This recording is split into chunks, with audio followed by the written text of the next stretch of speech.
Amém? Queridos, vamos abrir a palavra de Deus no Evangelho de Lucas, no Evangelho do nosso Senhor e Salvador Jesus Cristo, segundo o relato de Lucas, capítulo 24, versículo 13.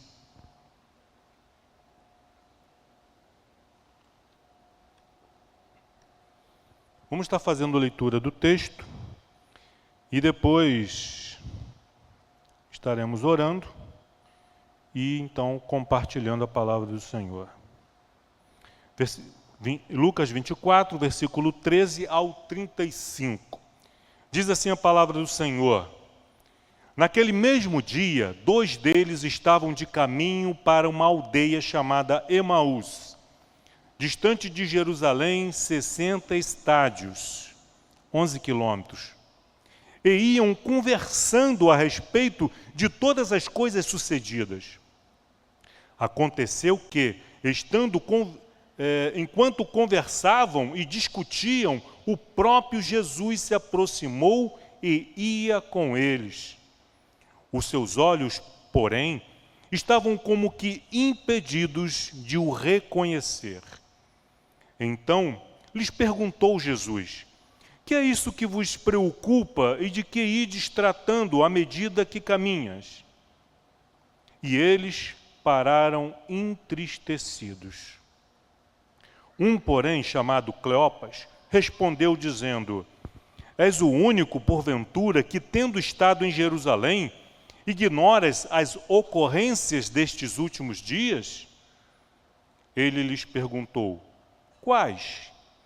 E explicaram o que aconteceu a Jesus, o Nazareno, que era varão profeta, poderoso em obras e palavras, diante de Deus e de todo o povo.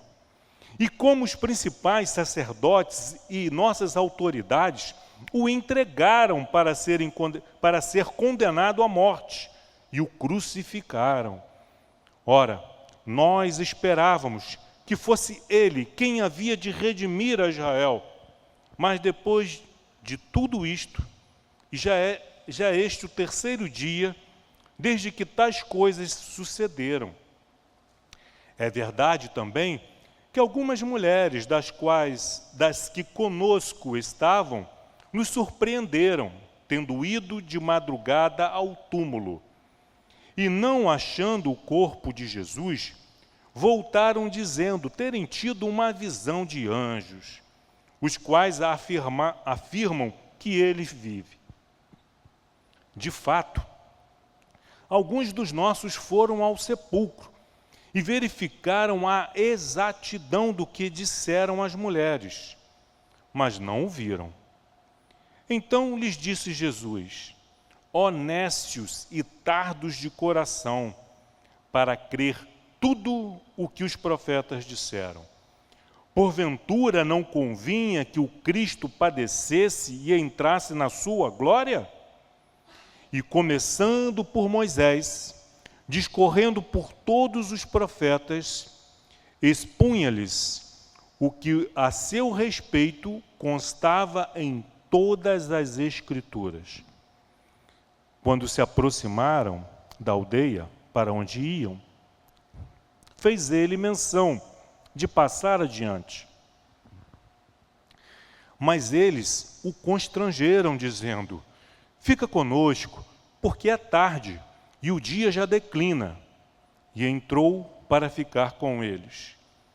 E aconteceu que, quando estavam à mesa, tomando ele o pão, abençoou e, tendo-o partido, lhes deu. Então se lhes abriram os olhos e o reconheceram, mas ele desapareceu da presença deles. E disseram um ao outro: porventura não nos ardia o coração quando ele pelo caminho nos falava, quando nos expunha as Escrituras? E na mesma hora, levantando-se, voltaram para Jerusalém, onde acharam reunidos os 11 e outros com eles, os quais diziam: o Senhor ressuscitou e já apareceu a Simão. Então os dois contaram o que lhes acontecera no caminho e como fora por eles reconhecido no partir do pão. Amém. Senhor, nosso Deus e Pai Todo-Poderoso, louvado e bendito seja o Teu santo nome. Que o Teu Santo Espírito possa se manifestar, se fazer presente em nosso meio, na ministração da Tua Palavra. Que tenhamos corações sensíveis, ouvidos abertos à Tua voz, à Tua instrução, à Tua Palavra, à Tua revelação. A Tua Palavra, que é a profecia eterna para todos aqueles que creem nas Sagradas Escrituras. Que o Teu amor, que a Tua graça possa se manifestar através da queda das escamas dos nossos olhos e dos nossos ouvidos desobstruídos. Muito obrigado, Pai, em nome de Cristo Jesus. Amém. Naquele mesmo dia, de que dia Lucas está falando? Do domingo, dia da ressurreição. Nesse mesmo dia, Jesus morreu na sexta-feira, finalzinho de tarde, foi sepultado às pressas, porque depois das 18 horas, depois do entardecer, já era sábado, e aí ele não poderia ser sepultado no sábado, segundo a lei de Moisés. Então ele foi sepultado às pressas, não teve tempo para velório, não teve tempo para despedida, foi sepultado. E as mulheres que o acompanhavam, no capítulo 23, versículo 55, diz assim: e as mulheres que tinham vindo da Galiléia com Jesus, seguindo, viram o túmulo e como o corpo fora ali depositado. Então se retiraram para preparar aromas e bálsamos. O aromas e bálsamo, o corpo tinha que ser preparado antes de ser sepultado. Mas não havia tempo, porque já era sábado.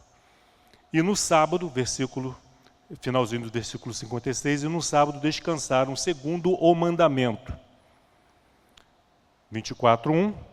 Mas no primeiro dia da semana, na alta madrugada, foram elas ao túmulo, levando os aromas que haviam preparado. Então, no domingo pela manhã, primeira coisa, terminou o sábado.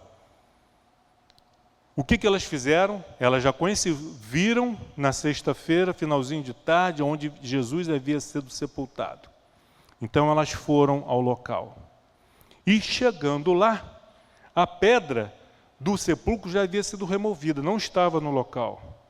Elas entraram e não acharam o corpo de Jesus e ficaram espantadas. E tiveram um encontro com anjos que disseram que ele havia ressuscitado. Elas correram ao encontro dos apóstolos, dos discípulos e dos demais irmãos e deram essa notícia.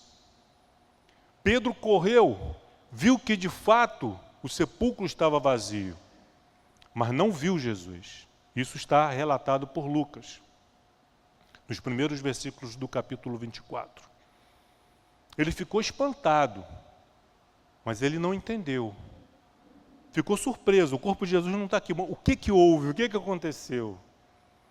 E ficou naquela dúvida. Esses dois discípulos, que nós lemos aqui a história a partir do versículo 23, souberam disso, tanto é que eles relataram, deram um relato minucioso para Jesus do que havia acontecido. Então, eles ouviram o testemunho das mulheres. Eles souberam que Simão, Pedro, esteve lá e o corpo de Jesus havia desaparecido. E eles estavam... a esperança deles havia morrido juntamente com Jesus na sexta-feira, mas não ressuscitou no domingo junto com Jesus. A esperança, a fé que eles tinham em Jesus, que eles desenvolveram ao longo do tempo que eles andaram com Jesus, que eles testemunharam os milagres de Jesus, como eles mesmos relataram, varão profeta poderoso em palavras, ou seja, em ensinamentos, e em obras. Testemunharam os milagres que Jesus realizou, as curas, milagre de ressurreição, libertando possessos do poder de demônios. Eles testemunharam, eles sabiam disso. E eles depositaram a fé e a esperança na pessoa certa, porém a sua fé e a sua esperança estava deturpada pelo desejo humano. Então, versículo 13.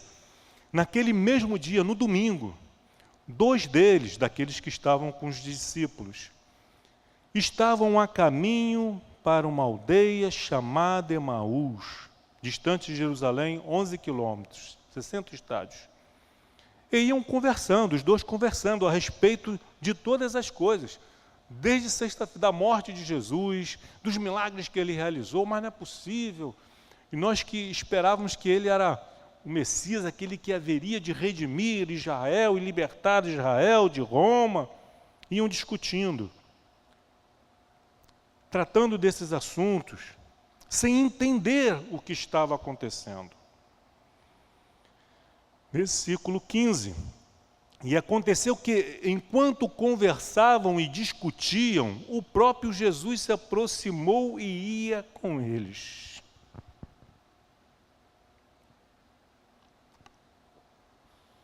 E aqui, queridos, uma reflexão, para aqui no versículo 15. Do pouco que a gente já lemos, eu pergunto, quantas vezes nós já caminhamos pela estrada de Emaús e não nos demos conta? Talvez alguém aqui nessa noite, algum dos irmãos e amigos que nos acompanham pela internet, já tenha andado pela estrada de Emaús, ou esteja nesse momento agora andando pela estrada de Emaús. Está aqui conosco, acompanha os nossos cultos, mas está meio sem entender o que está acontecendo na sua vida, os problemas que estão vivendo. E fica como meio que conversando consigo mesmo, tentando entender, arrazoando e conversando e questionando. Por que eu estou passando por isso? Por que Deus permitiu que isso acontecesse? Eu que creio em Jesus, eu que confio em Jesus, por quê? E a fé e a esperança em Cristo Jesus meio que foi crucificada e sepultada. Então, nós que já passamos pela estrada de Emaús e entendemos que Cristo ressuscitou e com Ele a nossa fé e a nossa esperança, podemos dizer, Senhor, muito obrigado, glória a Deus. Mas, se você está passando por esse momento,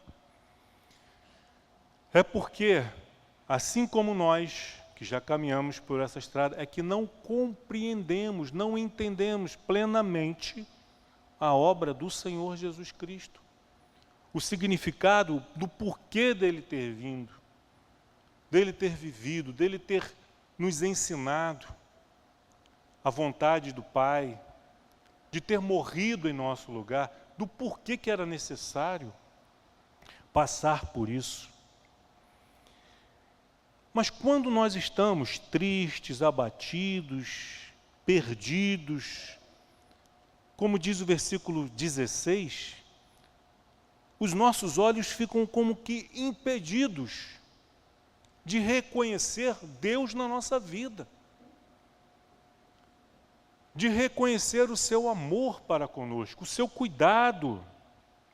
Os nossos olhos ficam impedidos por uma compreensão errada das Escrituras.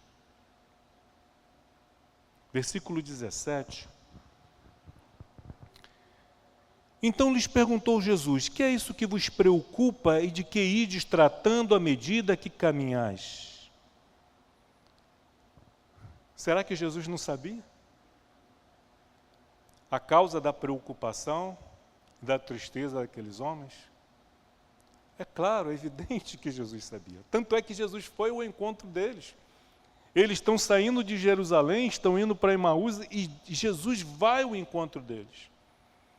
Ele vê a tristeza no coração daqueles homens e ele graciosamente, misericordiosamente, vai ao encontro daqueles homens e puxa um assunto. Ele não chega e não se revela, né? Ele não chega por trás dele e diz assim, adivinha quem é? Surpresa, sou eu. Não. Ele se aproxima daqueles homens, faz perguntas. Às vezes estamos, né, no nosso momento de tristeza e Deus nos faz pergunta. Por que você está assim? Como salmista, porque estás abatida, ó minha alma. A gente acha que somos nós que estamos perguntando, que é o salmista que está perguntando para si mesmo. Por que estás abatida, ó minha alma? Mas não é. É o Espírito Santo de Deus, através de nós, nos fazendo pergunta, nos fazendo questionamento e nos fazendo lembrar de todos os livramentos que o Senhor já nos concedeu ao longo da nossa vida. Quantas lutas nós enfrentamos, Ele nos faz lembrar, Ele vai nos fazendo recordar. Então, por que vocês estão assim? O que está havendo? E, sabiamente, Deus vai fazendo com que aqueles homens coloquem para fora a sua tristeza, a sua decepção. E eles começam a falar, expor a sua incredulidade. Discípulos de Jesus, mas que, em certa medida, não criam nas Escrituras, no poder de Deus e naquilo que Jesus falou a respeito de si mesmo, durante o tempo em que esteve com seus discípulos.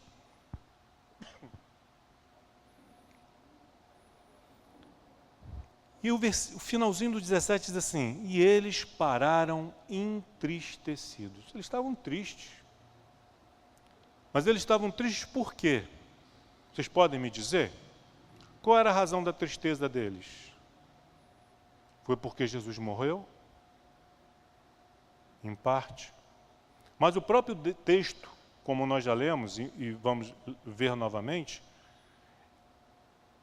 a tristeza deles estava no fato não de Jesus ter morrido, mas da esperança de que Jesus fosse aquele que redimisse Israel, não ser o Messias, aquele que haveria de libertar Israel do Império Romano. Essa era a razão da tristeza deles. A frustração. Tanto tempo andando com Jesus, caminhando com Jesus, servindo a Jesus, depositando a nossa confiança, a nossa esperança nele, e agora vimos que foi tudo em vão. E por causa de uma teologia ruim, de um entendimento ruim das Escrituras, muitas pessoas têm se entristecido com Deus, se entristecido com Jesus, abandonado a igreja e partindo pelo caminho de Emaús, sem rumo, sem direção, voltando para a vida antiga, porque o Jesus em que eles creram não atendeu às expectativas deles. O que eles achavam que Jesus deveria fazer, o que Jesus iria fazer. E aí quando Jesus não faz, quando Jesus não atende às expectativas deles, se frustram e vão embora. Mas como se fosse culpa de Jesus, e não é. Jesus, em momento algum, leiam os evangelhos. É comum. As pessoas falam, não, porque Jesus isso, Jesus aquilo, falando, dando referências a respeito de Jesus, de como Jesus pensa, do que Jesus, como ele age, como que ele faz. Não, ele não faz assim, ele faz assado, sem nunca terem lido o Evangelho. É um Jesus segundo a concepção, a ideia deles do que é ser justo, do que é ser bom, do que é certo, do que é errado. Então eles concebem na mente deles como o Jesus deles é. E para nós termos uma noção pequena, inicial, dos ensinamentos, das doutrinas de Jesus, nós temos que ler, pelo menos, seu entendimento meu, pratica quem quiser, mas temos que ler no mínimo 3 vezes os 4 evangelhos. Temos que ler Mateus, Marcos, Lucas e João, no mínimo umas 3 vezes, para começarmos a entender e conhecer um pouquinho de Jesus. Porque versículos isolados, que as pessoas leiam ou postam nas redes sociais, não representa Jesus muitas vezes. Nós temos que conhecer Jesus como um todo. Ah, porque a igreja é isso, a igreja é aquilo, a igreja não sei o quê. Você quer saber o que é a igreja? Você tem que fazer parte de uma, você tem que congregar. Agora, olhar, aí a gente começa a julgar os irmãos, julgar a igreja, julgar a liderança. Porque isso não é igreja, igreja é assim. Quer saber o que é igreja? Leia o livro dos Atos dos Apóstolos e as epístolas apostólicas que Paulo, Pedro, João, Tiago enviaram para as igrejas da época. Vocês vão ter uma ideia do que é a igreja. De que a realidade não é um lugar formado por pessoas perfeitas, infalíveis, não é.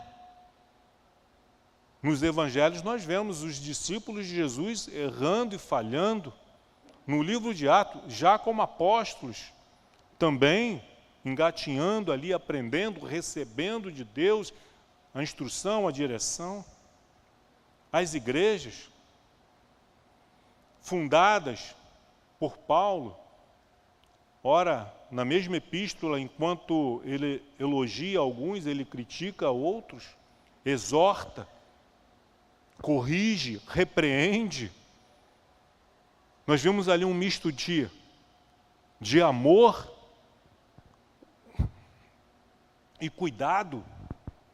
Então, quer saber o que é a igreja? Seja membro de uma e leia Atos e as epístolas. As 7 igrejas do Apocalipse, ali nós vemos igrejas com virtudes e defeitos. Ao mesmo tempo que elas são elogiadas por Jesus em determinados pontos, ela é criticada em outros. Então, falar a respeito de Jesus, quem é Jesus, como Jesus pensa, como Jesus age, sem nunca ter lido o Evangelho, é injusto. Não é honesto.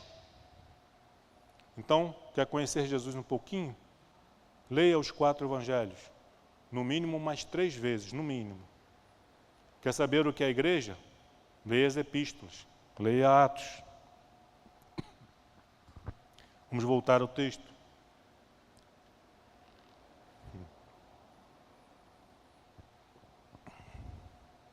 Versículo 17.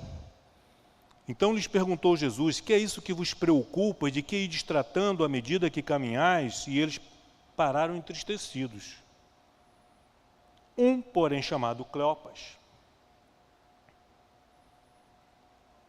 respondeu dizendo, aí o Cleopas ficou chateado, ficou irritado ali. És o único, porventura, que tendo estado em Jerusalém, você está vindo de Jerusalém. Você não está vindo de Emaús para Jerusalém, mas você está vindo de Jerusalém, assim como nós. E você é o único, porventura, que estando em Jerusalém, ignoras as ocorrências desses últimos dias. Você não sabe o que aconteceu? Jerusalém inteira não fala de outra coisa. E você não sabe? E quantas vezes a gente chega para Deus cheio de autoridade, querendo relatar para Deus o que está acontecendo, como se Deus não soubesse. e agimos como Cleopas. Aí Jesus, na maior calma, na maior tranquilidade, quais? Você tem alguma novidade? Será que eu tenho alguma novidade para contar para Jesus? Eu tenho alguma coisa para falar para Ele que Ele não saiba? E mais, o meu relato vai ser impreciso. Por mais preciso que seja, por mais verdadeiro, por mais autêntico que seja, será impreciso diante do conhecimento profundo, verdadeiro, amplo, que Jesus tem dos fatos, das personagens, de todos aqueles que estão envolvidos. Jesus sabe, muito melhor do que você, muito melhor do que eu. Mas aí está o mistério da oração. A oração é a gente falar para Deus o que estamos vivendo, o que estamos sentindo, não para que Ele fique sabendo, mas no momento da oração a gente revelar para Deus o quanto nós sabemos da verdade, de que se nós de fato nos conhecemos. Então esses homens estavam seguros de si, eles sabiam de tudo. Apesar de virem pelo caminho conversando a respeito do que havia acontecido, e conversavam e discutiam entre eles. E aí eles respondem, Jesus perguntou, e quais? E explicaram, o que aconteceu a Jesus, o Nazareno. Eles sabiam de onde Jesus era, de Nazaré, parabéns para eles. Sabiam também que ele era um varão profeta. Olha só, primeiro ponto aqui, eles viam Jesus como um profeta, como um Moisés, como um Elias, como um Isaías, como um profeta. Mas eles não entenderam que Jesus era o profeta dos profetas, que ele era o próprio Deus encarnado, que ele era o Filho de Deus. Viam Jesus como um profeta, um homem poderoso em palavras e obras.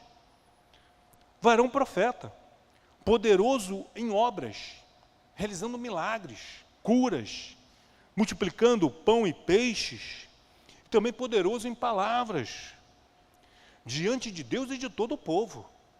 Você nunca ouviu falar de Jesus? Eles falando de Jesus, próprio Jesus. E como os principais sacerdotes e as nossas autoridades o entregaram para ser condenado à morte e o crucificaram. Eles contando isso para Jesus, aí Jesus falou, era eu que estava lá na cruz. Eu quero novidade. Me conte algo novo. Versículo 21. Aí agora eles vão expor o erro teológico deles, o erro doutrinário deles. Ora, nós esperávamos, eles esperavam. Mas essa esperança que eles tinham não foi estimulada por Jesus. Nós esperávamos que fosse Ele quem havia de redimir, libertar Israel. Mas depois de tudo isso, e esse já é o terceiro dia desde que tais coisas sucederam, já se passaram 3 dias. Nós esperávamos, eles esperavam. Mas lendo os evangelhos, nós não vemos um versículo sequer de Jesus dando essa ideia, dando a entender isso, que ele havia vindo para libertar Israel. Muito pelo contrário, toda vez que isso foi ventilado, foi levantado por alguém, ele dizia que não foi para isso que eu vim. Não foi para isso. E claramente, principalmente no seu último ano de ministério, Jesus falou claramente, abertamente, explicitamente para os seus discípulos, com todas as letras, na sua última semana de vida, antes de entrar daquela entrada triunfal em Jerusalém, que o povo recebeu, dizendo, Hosana nas alturas, bendito que vem em nome do Senhor. Por que eles fizeram essa festa para Jesus? Porque eles tinham essa expectativa aqui também. O nosso libertador chegou, ele vai nos livrar. Essa era a expectativa. Fizeram uma festa linda para Jesus, mas com uma festa baseada em achismos, em uma compreensão errada. No entendimento deles, eles não estavam recebendo o Filho de Deus, que veio nos libertar, não de Roma, mas do pecado e da morte. E quando eles viram que esse Jesus, o Jesus que eles esperavam, o Messias, o Cristo que eles esperavam, não era o Jesus verdadeiro, eles começaram, ele entra no templo, expulsa os cambistas, os vendedores do templo, e cria problema com os fariseus, com os saduceus. E ele, no particular, ele fala com seus discípulos. Olha, nós estamos indo para Jerusalém e o Filho do Homem vai ser entregue na mão das autoridades e será morto. Mas ao terceiro dia eu vou ressuscitar. Só que os discípulos de Jesus, assim como nós, assim como você e eu, muitas vezes temos um volumezinho interno na nossa mente, e quando Deus está falando aquilo que a gente não quer ouvir, a gente desliga, a gente está no automático, a gente desliga. Mas quando Ele fala aquilo que a gente quer ouvir, aí automaticamente liga e fica registrado no HD. Então a gente vai meio que selecionando as verdades que nós queremos ouvir e as verdades que nós enviamos para a lixeira. Porque não me interessa saber disso. Quando Jesus diz para os discípulos, no mundo tereis aflições. Opa, lixeira. Porque eu serei morto. Opa, lixeira. Porque eu venci o mundo. Opa, Jesus venceu o mundo. Aí eu vou guardar no HD. E a gente vai fazer, mas não é, a palavra de Deus não é para ser tratada dessa forma. Quantos aqui são pais? Os nossos filhos mais ou menos não fazem isso às vezes. Quando a gente fala de algo, né, assim que eles querem ouvir, eles ouvem logo. O casal está lá na sala conversando, estão lá no quarto e falou de alguma coisa, de um passeio, de uma viagem, estão lá no quarto, eles escutam. Hein, para onde que nós vamos? Já vem com a mochila na mão, já pronta para preparar as malas. Mas quando fala algo que não quer ouvir, você fala diretamente com ele, a respeito assim, tá bom, mas ignora. Já fez? Não, não. E aí, já fez? Não. Já fez? Não, não é assim? Nós fazíamos isso com os nossos pais. Isso vai passando de geração em geração, desde a queda de Adão e Eva. E não é diferente, não foi diferente com os discípulos de Jesus.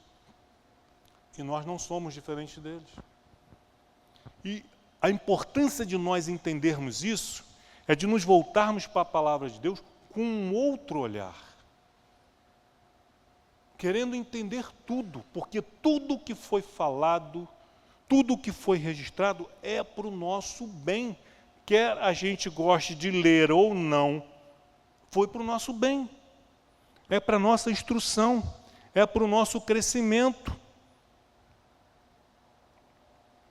É para a nossa proteção.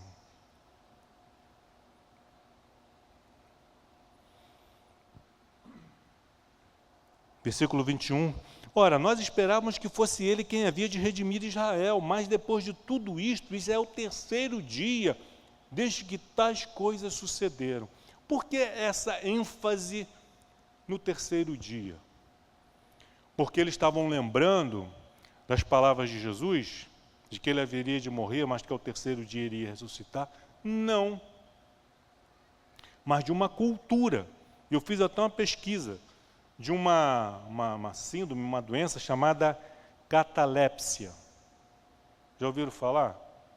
Em que a pessoa fica num estado profundo, ela fica desmaiada, fica num sono profundo, que os sinais vitais dela ficam muito fracos.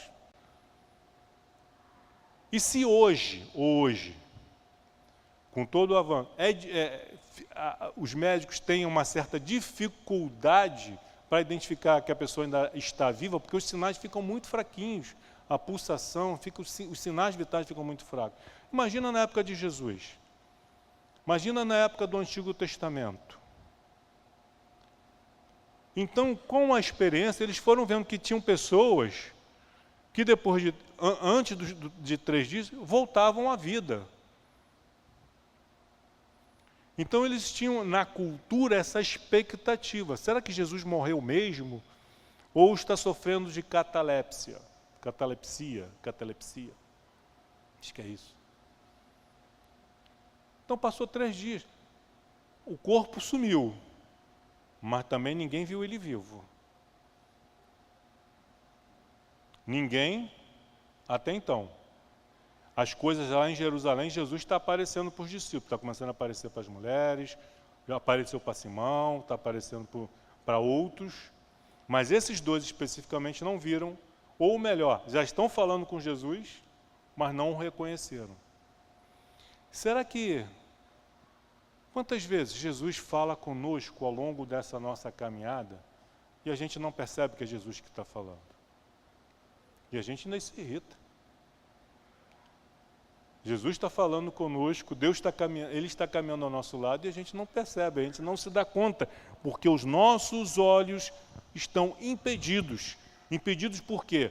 Ou por causa da incredulidade, ou por causa de uma compreensão errada das Escrituras.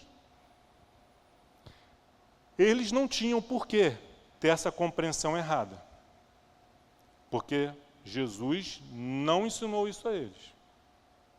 Mas muitas pessoas hoje que se dizem cristã, que professam a fé cristã, que dizem crer em Jesus, na verdade eles creem num Jesus criado pela imaginação e o desejo humano. Esse Jesus de que vai te livrar de tudo que é problema. Que você não vai passar por enfermidades, que você não vai ter tribulações, que você não vai passar por desemprego, por dificuldades, por lutas. As Escrituras não falam a respeito disso. Isso ele não promete. O que Jesus promete é que vai estar conosco todos os dias da nossa vida, quer sejam dias bons ou ruins. Pedro falou para Jesus: não, Senhor, ainda que todos te abandonem, eu não te abandonarei. Essa verdade se aplica a Jesus e não ao homem. Jesus é o único que pode dizer para você e para mim: ainda que todos te abandonem, eu não te abandonarei. Jesus é o único que pode dizer isso. E nós temos que crer nisso, de que Ele está conosco no deserto, como esteve com Israel.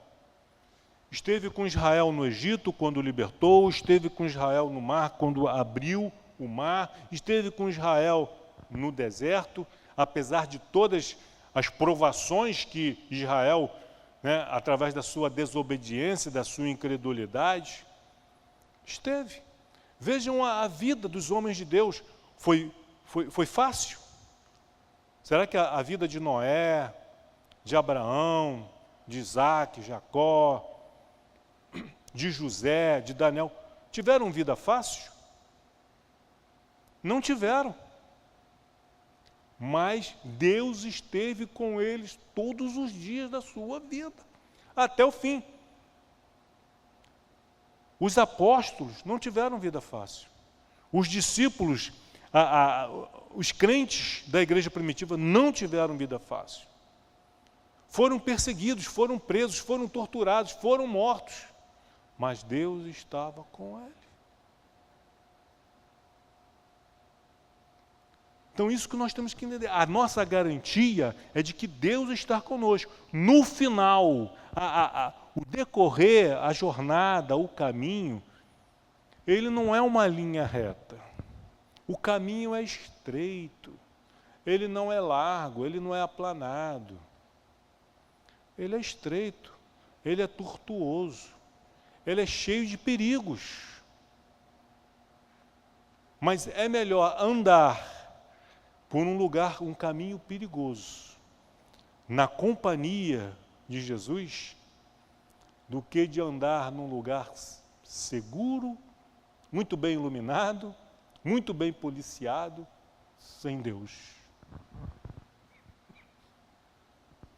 Então já é o terceiro dia, desde que essas coisas sucederam. Versículo 22.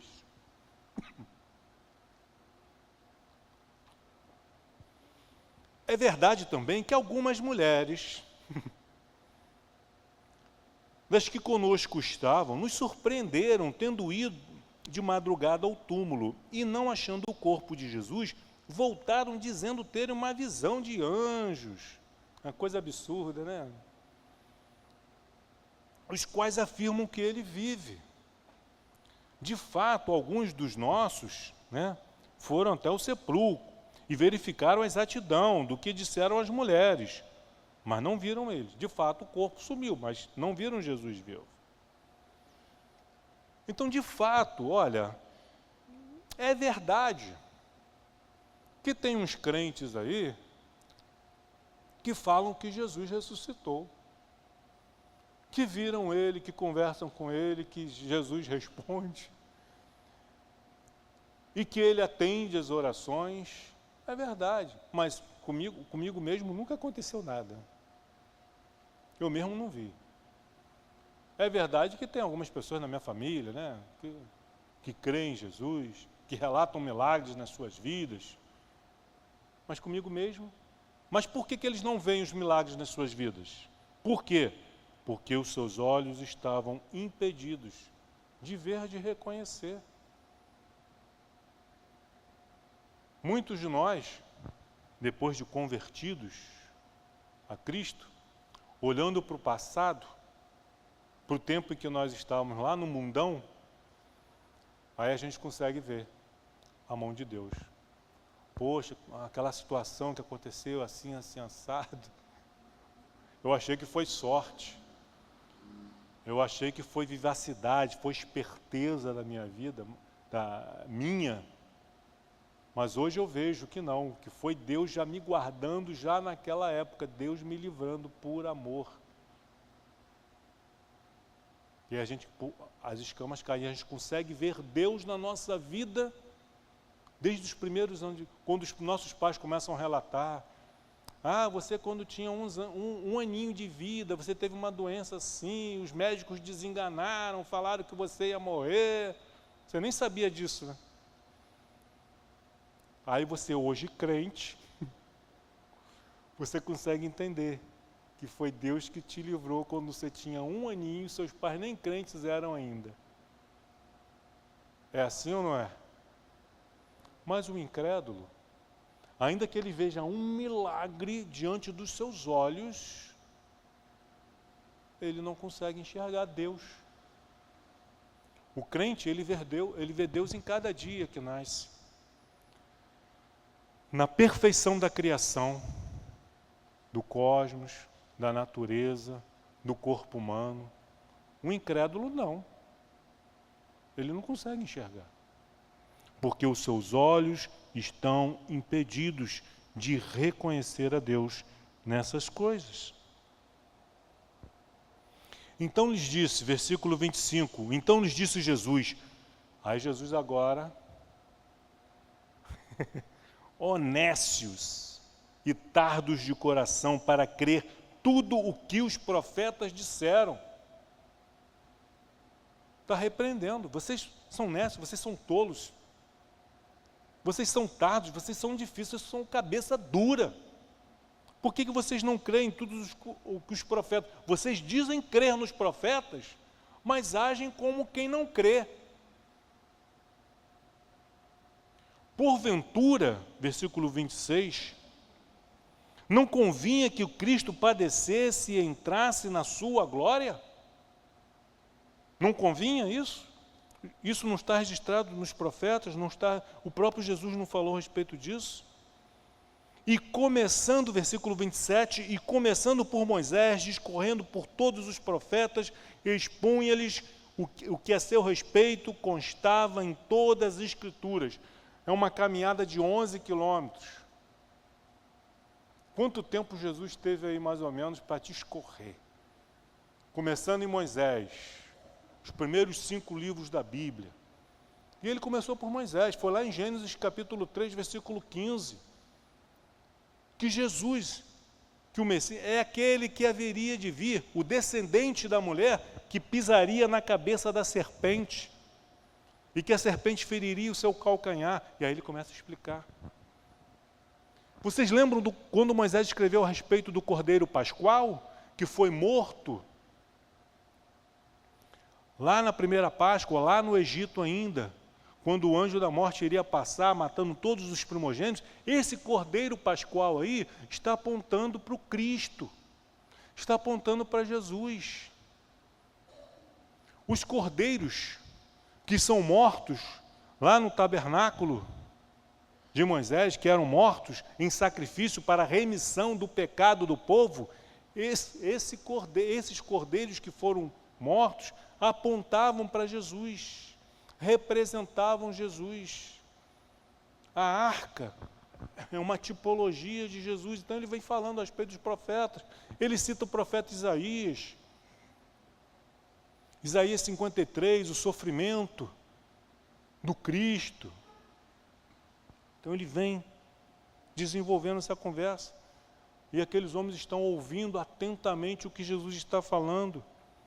O que Moisés e os profetas exporam a respeito de Jesus nas Sagradas Escrituras.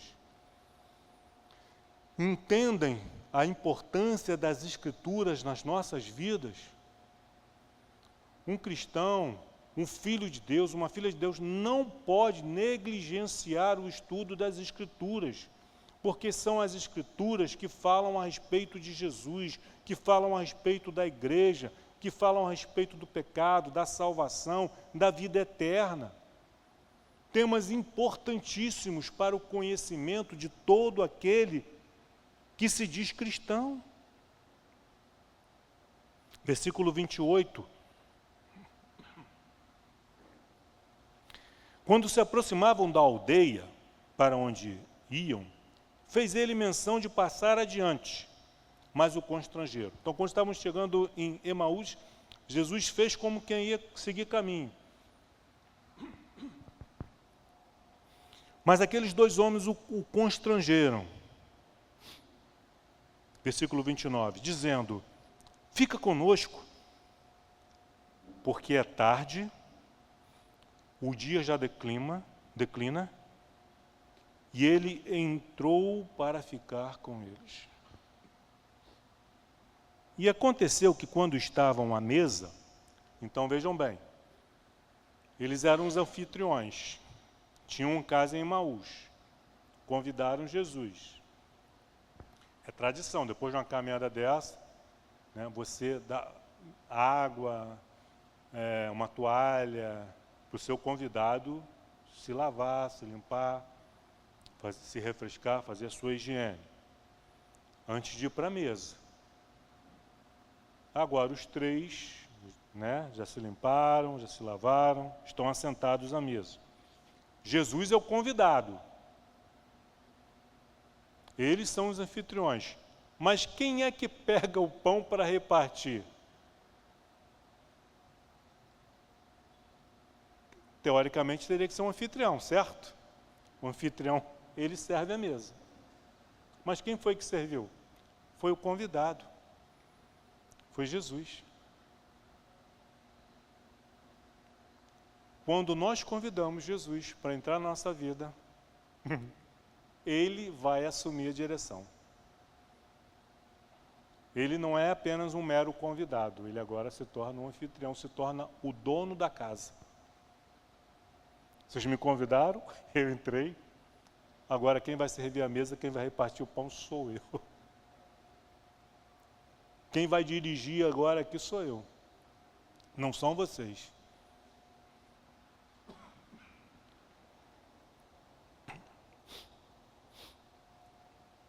Versículo 30. E aconteceu que quando estavam à mesa, tomando ele o pão, abençoou e tendo partido, lhes deu. E aí o convidado, sem o menor constrangimento, sem a menor etiqueta, ele pega o pão, dá graças, parte e entrega. Lhes deu. Versículo 31.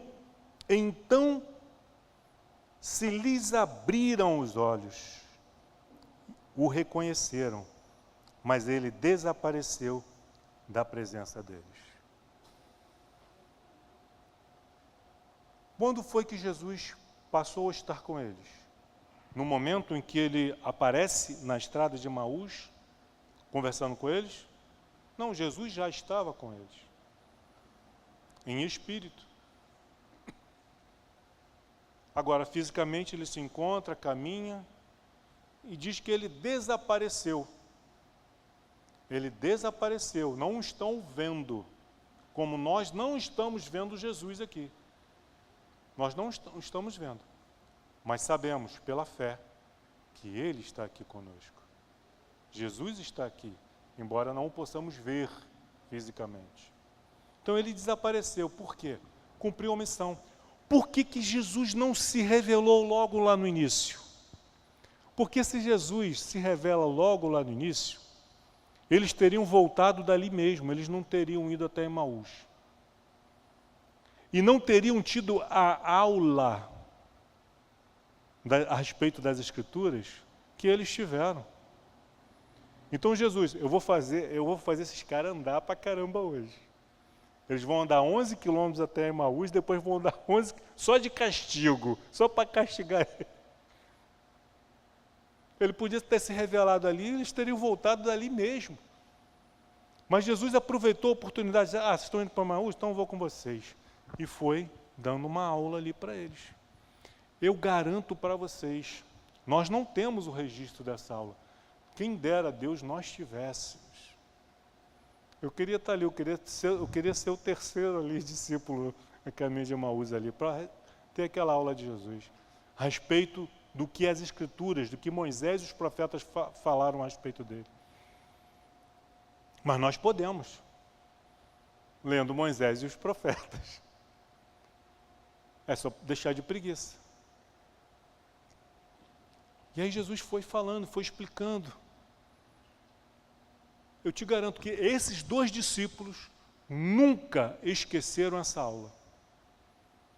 E todas as vezes que eles foram falar de Jesus para alguém, discipular alguém, evangelizar alguém, eles partiam desse princípio. E aí eles usavam até as palavras de Jesus, honestos e tardos de coração. Todos aguardando ansiosamente por uma oportunidade para chamar alguém de nécio e tardo de coração. E falar de Jesus, revelar Jesus nas Escrituras. Então, era necessário, para o bem deles, para o bem do Evangelho, e para o bem de todos aqueles que viriam a ouvir de Cleopas e o seu companheiro de viagem, essa experiência que eles tiveram com Jesus por 11 quilômetros de caminhada. E eles compartilhavam. E aconteceu, versículo 30, que quando estavam à mesa, ele tomou o pão, abençoou, e tendo partido, lhes deu. Então se lhes abriram os olhos. A Bíblia não tem muitos registros, nós não temos muitos registros.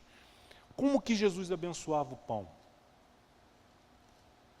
Jesus abençoou o pão. Como Jesus fazia isso? Então a Bíblia não nos dá muitos registros, muitas ideias de como Jesus fazia isso. Mas lendo os relatos dos evangelhos, Mateus, Marcos, João e Lucas, falam de uma experiência em que Jesus multiplicou pães e peixes. E aí tem um detalhezinho, pode ser irrelevante ou não, mas os detalhes não podem ser negligenciados. E aí eu vou ler Lucas, já estamos no Evangelho de Lucas, Lucas 9, 16. Lucas 9, 16 diz assim: Jesus terminou de pregar, tem uma multidão. Jesus não quer despedir aquele povo com fome. Então os discípulos, olha, nós temos aqui alguns pães e alguns peixes, mas não vai dar para alimentar essa multidão. Aí Jesus, não tem problema não. Manda todo mundo sentar, sentou. Versículo 16. E tomando os 5 pães e os 2 peixes, erguendo os olhos para o céu, os abençoou, partiu e deu aos discípulos para que os distribuíssem entre o povo. Aí eu estava pensando, gente, a gente quando vai agradecer pelo alimento, hoje, por exemplo, Dia das Mães, né, a família reunida em torno da mesa e tal, e a gente vai agradecer o alimento. Como é que nós agradecemos? Normalmente a gente fecha o olho, não é isso? A gente fecha o olho, abaixa a cabeça, Senhor, muito obrigado, vai, agradece. Mas como é que Jesus agradecia? Ele não fechava os olhos e não abaixava a cabeça. Ele erguia os olhos ao céu. É um detalhe, é um gesto, mas os gestos simbolizam, significam muita coisa. Talvez fosse uma maneira peculiar de Jesus de fazer as coisas. E os discípulos, observando, aprenderam. Depois teve a ocasião da ceia. Não diz ali que Jesus levantou os olhos e tal, mas diz que Jesus abençoou o alimento e repartiu aos seus discípulos. Mas teve alguma coisa aqui nessa atitude de Jesus de abençoar e repartir o pão que fez com que os olhos daqueles homens se abrissem. Mas isso começou lá atrás, no caminho, quando ele vinha expondo as Escrituras e o seu coração vinha ardendo.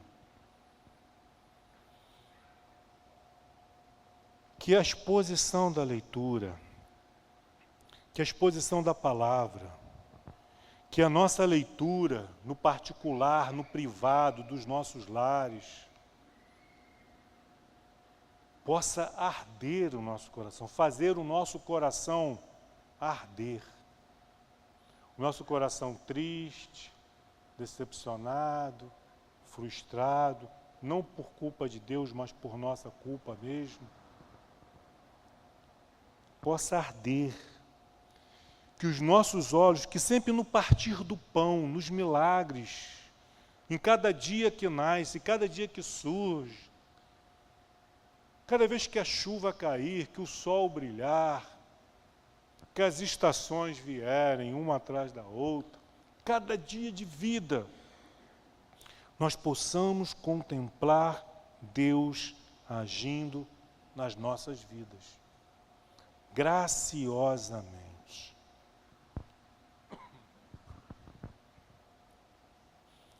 Se abriram os olhos e reconheceram, mas ele desapareceu da presença deles, embora não os tenha deixado só. E agora, aqueles homens que vinham pelo caminho discutindo, sem entender, confusos, perdidos, passou agora toda a confusão, toda a desilusão se foi, se dissipou. E eles disseram um ao outro: porventura não nos ardia o coração quando ele pelo caminho nos falava, quando nos expunha as Escrituras? Exposição das Escrituras, da palavra de Deus. Não havia show, não havia espetáculo, não havia nada de extraordinário, apenas as Escrituras. Versículo 33, e na mesma hora, já era tarde quando eles chegaram em Emaús, se lavaram, se limparam, prepararam a ceia, se sentaram para cear. Então a hora a noite já se fazia presente.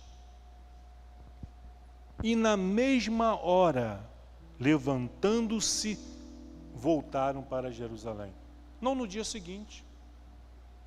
Amanhã eu vou. Amanhã eu volto para Jerusalém. E aí eu relato para os discípulos a experiência que nós tivemos. Que nós vimos Jesus, que Ele apareceu, que Ele se manifestou. Vamos dormir, vamos descansar. Afinal de contas, fizemos uma caminhada longa e cansativa. Afinal de contas, o caminho agora é perigoso. É uma estrada perigosa. Tem animais. Tem ladrões.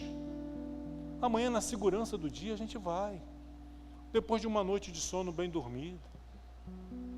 Mas não foi o que eles fizeram. Por quê? Porque o coração deles estava ardendo. Agora já não estava mais ardendo, já estava em chamas. Pelo desejo de proclamar a verdade de que Cristo vive. E nós temos esse desejo de adorar a Deus, de cultuá-lo, de adorá-lo por tudo que Ele fez e pela certeza de que Ele vive. Temos esse desejo de evangelizar, de falar de Jesus. Eles sabiam que os discípulos estavam em Jerusalém, desesperançosos, tristes. Tinha muita gente como eles, sofrendo por causa da morte de Jesus e que precisava ouvir essa palavra. E eles não deixaram para amanhã. Está tarde? Está tarde. É perigoso? É perigoso. Estamos cansados? Estamos cansados. Mas nós não podemos deixar para amanhã. Não podemos deixar de anunciar o fato de que Cristo vive. E na mesma hora, levantando-se, voltaram para Jerusalém, onde acharam reunidos os 11 e os outros com eles. Vejam, eram gente íntima. Eles sabiam exatamente a casa, o local onde encontrar os discípulos de Jesus e os demais crentes. Estavam escondidos, portas trancadas, com medo dos soldados, com medo da liderança religiosa, mas eles sabiam e foram, encontraram. E quando eles chegaram lá para dar aquela notícia, eles receberam a notícia. Os quais disseram para ele: o Senhor ressuscitou e já apareceu a Simão. E aí eles, apareceu para Simão, mas Jesus estava conosco na estrada para Emaús. Porque Jesus é Deus, Ele está em todos os lugares. Ele está aqui agora conosco, está em cada igreja irmã que está pregando o Evangelho nesse mundo. Jesus está lá com nossos irmãos também. Jesus está com você que está aí na sua casa, nos acompanhando. Jesus está aí. E Ele não quer ser um convidado, alguém que vai ser servido, mas servir. Ele quer assumir a direção da sua vida, da minha vida. Versículo 35. Então os dois contaram o que lhes acontecera no caminho e como fora por eles reconhecido no partir do pão. E é esse partir do pão, em memória do nosso Senhor Jesus Cristo, em obediência àquilo, à ordenança que Ele nos deixou. Essa noite estaremos partindo o pão, partindo o vinho, em memória do sacrifício que Ele fez por nós. Entendendo que a necessidade de nós anunciarmos a verdade de que Cristo vive e reina para todos sempre. Só um minutinho. Vamos fazer como Jesus nos ensinou aqui. Isso é uma representação. Não é um ritual, não tem nada de... uma representação, fazer como Jesus fazia. Erguia o pão, dava graças a Deus e depois repartia. Capítulo 22, Lucas 22, 19. E tomando um pão, tendo dado graças, o partiu e lhes deu, dizendo: isso é o meu corpo oferecido por vós. Pai amado, Pai querido, louvado e bendito seja o teu santo nome. Eu tenho aqui em minhas mãos, Senhor, esses elementos simples: trigo, uva, simbolizando o teu sacrifício, a tua morte por nós, o teu corpo e o teu sangue, o teu corpo que foi flagelado, foi partido por causa dos nossos pecados, o teu sangue que foi derramado na cruz do Calvário para a remissão de todo aquele que crê em Ti. Graças te damos, Senhor, pelo pão que desceu do céu, Jesus Cristo, que morreu, germinou e tem dado muito fruto. E Ele dos céus tem visto o fruto do seu penoso trabalho e tem se alegrado. Muito obrigado, Pai, por ter enviado Jesus Cristo, seu Filho amado, para sofrer, padecer em nosso lugar. Morrer a morte que era nossa, Senhor, por amor a nós. Louvado seja Deus. Amém. Quem é esse que vem nos constrangendo com o olhar? Ele é tão sábio, ensina em amor. Ele é tão manso, cuida dos corações.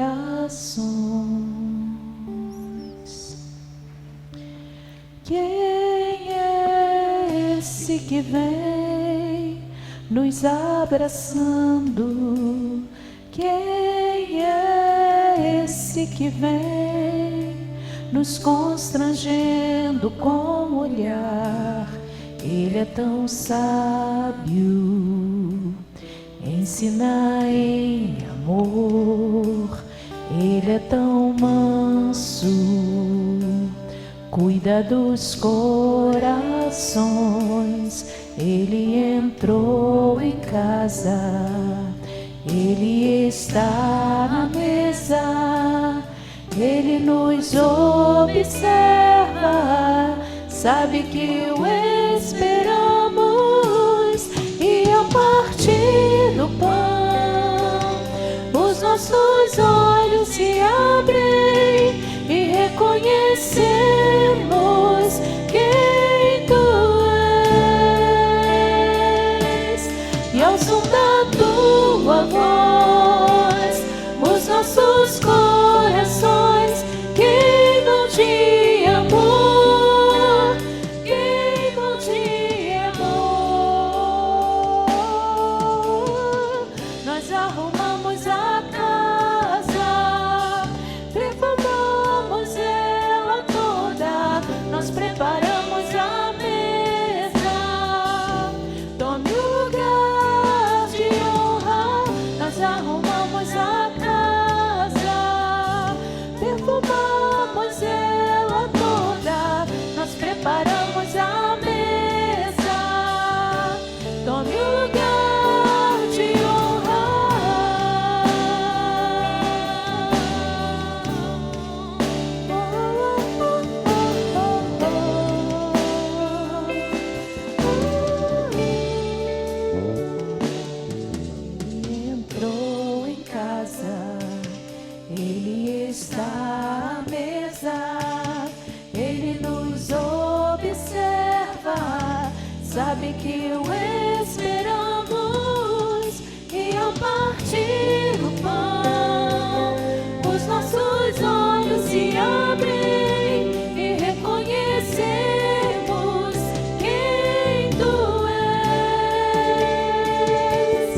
Aleluia. Erga o pão que está na sua mão. Erga a sua cabeça, olhe para os céus e pense no sacrifício de Jesus, no sacrifício que Ele fez por você, por mim. E enquanto você pensa nisso, abra sua boca e agradeça a Ele. Reconheça, dizendo: Senhor, muito obrigado pelo Teu amor, pela Tua graça, pela Tua bondade, pela Tua misericórdia, pelo perdão dos meus pecados, pela salvação, pela vida eterna. E tomando um pão, tendo dado graças, o partiu e lhes deu, dizendo: isto é o meu corpo oferecido por vós. Fazei isto em memória de mim. Comamos todos, em nome de Jesus.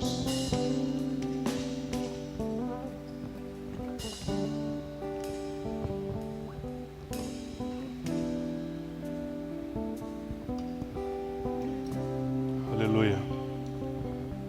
Erga o cálice, erga os olhos e com a mesma gratidão, com a mesma reverência, pense nisso. Semelhantemente, depois de cear, tomou o cálice, dizendo: este é o cálice da nova aliança, no meu sangue, derramado em favor de vós. Este é o cálice da nova aliança, no meu sangue, não mais no sangue de cordeiros, não mais no sangue de animais, mas no sangue do Filho de Deus, derramado em favor de vós, derramado em favor de nós. Bebamos todos. Louvado seja Deus. A guerra começou. Aleluia. Glória a Deus. Louve ao Senhor, louve ao Senhor. Oh Pai, muito obrigado pelo Teu amor, pela Tua graça. Agradeça a Ele, seja grato. Deixe o Teu coração arder. Arde, Senhor, que as escamas dos nossos olhos possam cair por terra, os nossos corações possam arder, que não deixemos para amanhã, Senhor, de tomar a decisão de Te servir, de Te seguir, de falar do Teu amor para aqueles que estão tristes, perdidos, desesperançosos, e declarar ao mundo: Cristo vive, Cristo reina e Cristo voltará. Aleluia! A terra estremeceu, o sepulcro se abriu e nada vencerá seu grande amor.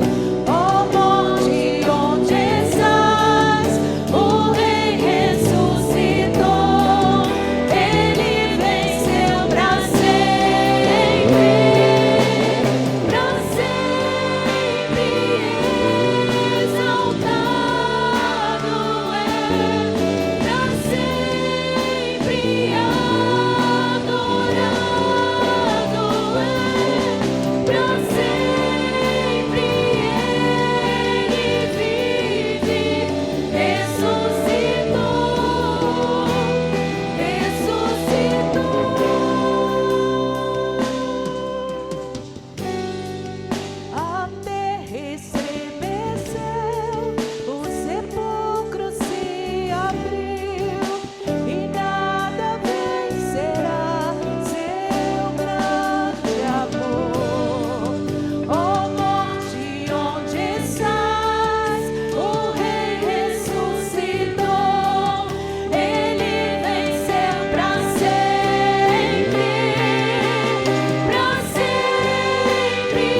Cantamos aleluia, cantamos aleluia, o Cordeiro venceu. Cantamos aleluia, cantamos aleluia, cantamos aleluia, o Cordeiro venceu. Cantamos aleluia, cantamos aleluia, cantamos aleluia, o Cordeiro venceu.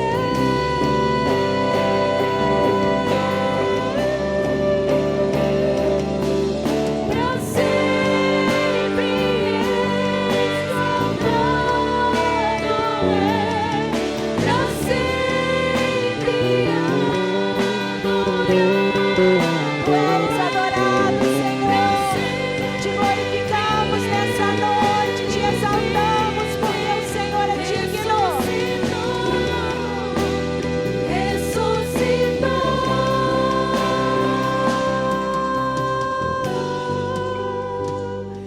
Te adoramos, Senhor. Glorificamos o teu nome e te agradecemos, ó Deus, pela oportunidade de sentarmos à mesa e compartilharmos desse pão. Renovamos, ó Deus, a aliança com o Senhor e queremos, ó Deus, reconhecê-lo em todo tempo. Ao longo da caminhada, possamos ouvir a tua voz nitidamente e reconhecê-lo. Ouvir a tua voz e os teus ensinos, Senhor. Leva, ó Deus, a tua igreja em paz e segurança no retorno aos seus lares. Que, ó Deus, possamos guardar o nosso coração e que possamos, ó Deus, estar sintonizados em Ti, em nome de Jesus. Amém? Deus abençoe a todos. Boa semana. Eu poderia estar em qualquer